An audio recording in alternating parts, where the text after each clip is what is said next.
Hi, I'm talking to Ian Oliver, who's a campaign volunteer here on behalf of the Australian Citizens Party.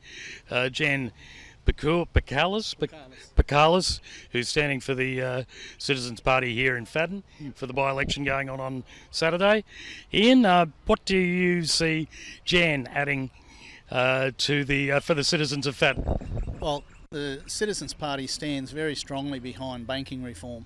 And that's hugely important for everyone in Australia, but particularly at the moment you notice that all of the major banks are closing down a lot of rural and regional banks. So even in outer suburbs of Brisbane, they're closing down banking centres. So particularly here in Fadden, we've got a lot of senior citizens, and they're going to have to travel further and further to do their banking. They're being pressured to do internet banking, and a lot of people aren't comfortable with that. Our rights to cash are being taken away. Not just slowly anymore, it's becoming a really rapid thing. You know, banks are just saying, well, we're not going to deal with cash anymore. So for the citizens of Fadden, I think a lot of them will be directly affected by that, and that's one of our major policies.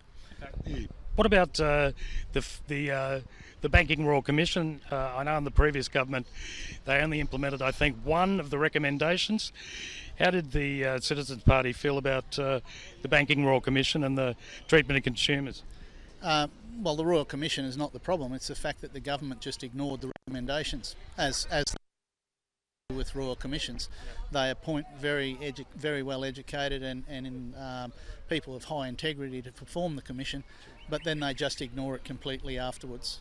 They brush it under the carpet and say, well, look, we did that, and so now we can ignore it.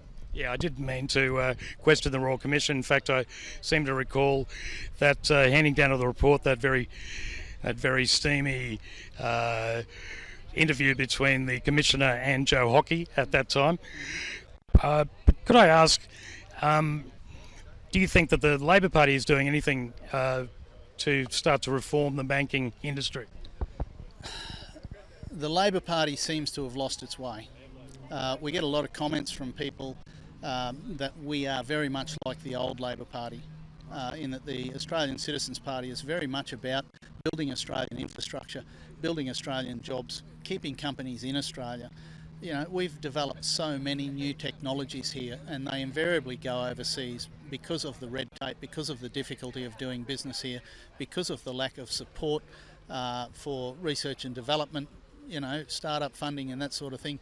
Government is not friendly to business, and the Labor Party seems to have fallen into the same hole as the Liberals and Nationals, in that they're no longer for the people that they supposedly represent. And we see that in the division in the Labor Party at the moment, where you've got a very large faction in the Labor Party that is dead against AUKUS. They don't want to spend $368 billion of our money on 8 leaky submarines. That could be much better spent on so many different infrastructure projects in Australia, such as the iron boomerang, such as high-speed rail, such as the ring rail. There's just an aching need for a government to put Australia first. Yes, we live in a global economy and we're not trying to do anyone out of their own lunch, but we could be so much better off as a country if we manufactured steel here rather than sending the raw materials overseas. We'd cut down on pollution, we'd cut down on transportation, we'd have a cleaner, more productive product that's better for everyone, even the people in Asia that are using it to build products to sell back to us. Yeah, well, it's a radical idea of using the iron ore that we export to actually smelt steel, isn't it? Look, what is your feeling here on the ground from the voters? Have you been getting a particularly good feedback from the voters concerning the Citizens Party? In general, people who know about our policies are very, very positive about it.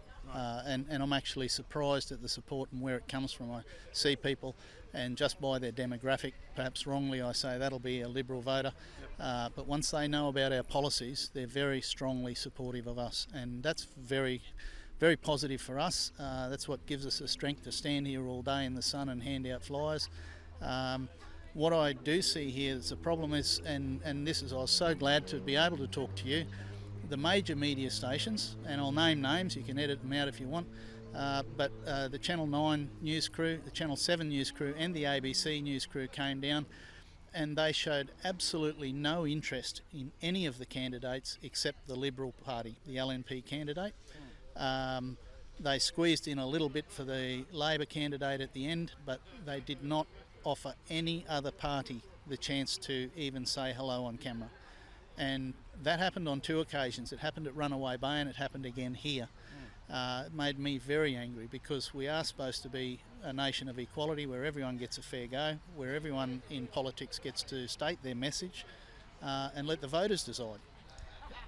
Sorry. You're right, mate. It's not up to me or to you as individuals to decide what should be shown to the people. The people should be shown everything and be allowed to make a fair choice.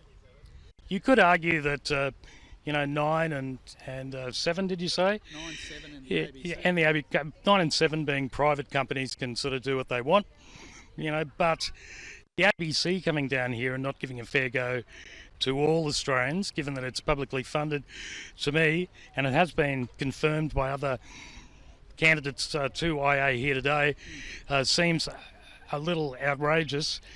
What's your opinion about the ABC's attitude? I was told that the ABC reporter that came down here informed you, I believe, that It wasn't me, but yeah, was it? All right, forgive me if I'm wrong. no, that's all right. Said that they had a direction that they were only allowed to speak to the 2 major parties.